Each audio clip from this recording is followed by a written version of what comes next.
সালাম আলাইকুম বন্ধুরা, আমার পিছনে আপনাদেরকে একটু দেখাই। একদম পুরোটাই সরিষার ক্ষেত। কি দারুণ, কি দারুণ, কি দারুণ, একদম বলার ভাষা নাই।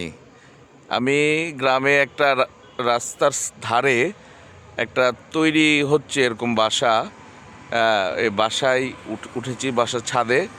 এরপরে আমি এই যে সরিষার ক্ষেতটা এখান থেকে অনুভব করা আপনাদেরকে দেখায় একটু, যে যতদূর চোখ যায় আপনার সরিষার ক্ষেত। আর এখন সরিষার যে গাছ, এটা পরিপূর্ণ প্রায় মনে হয় হয়ে গেছে। অন্তত আপনার মন জোড়ানোর জন্য যতটুকু প্রয়োজন ততটুকু হয়েছে আলহামদুলিল্লাহ।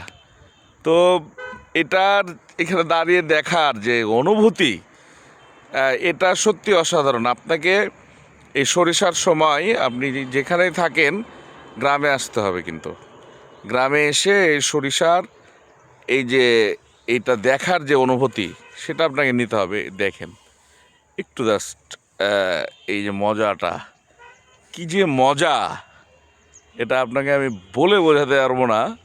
আপনি যতক্ষণ না এখানে না আসবেন এবং নিজ চোখে না দেখবেন, খালি সরিষা ফুল আর একই কালার, হলুদ কালারে পরিপূর্ণ, মানে আসলে আমার তো ভাষা নাই বোঝানোর।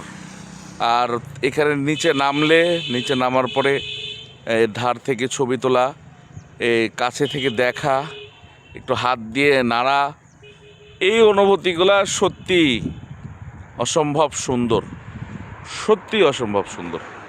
তো আপনারা যারা ভিডিওটা দেখলেন, আপনাদেরকে একটু বলতে চাই, আমি এরকম দেখেছি এর আগে। আমি যখন ভিডিও করেছি, সরিষা খেতে ছবি দিয়েছিলাম, ভিডিও দিইনি, তখন আমাকে বলছে যে ভাইয়া এরকম সরিষার খেতে এখন যেতে খুব মন চাচ্ছে। তো আমার বিশ্বাস আপনাদেরও মন চাইবে, শুধু মন চাইলেই হবে না।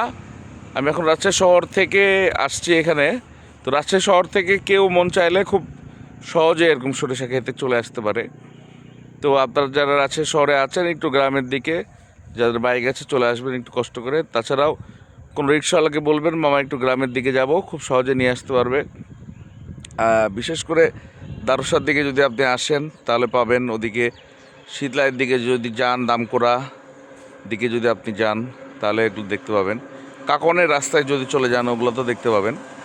তো আপনারা একটু কষ্ট করে অন্তত সরিষার ক্ষেত দেখার জন্য বিকালে, সন্ধ্যার পরে তো অনেকে বের হন বাইরে, তো সরিষা ক্ষেত দেখার উদ্দেশ্যে একদিন গ্রামের দিকে চলে যান, দেখবেন যে নিয়মিত আসতে মন চাইবে। আর নিয়মিত গ্রামে আসা খুবই উচিত আমাদের।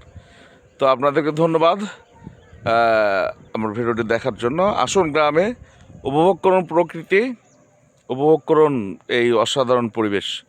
ধন্যবাদ সকলকে, আসসালামু আলাইকুম।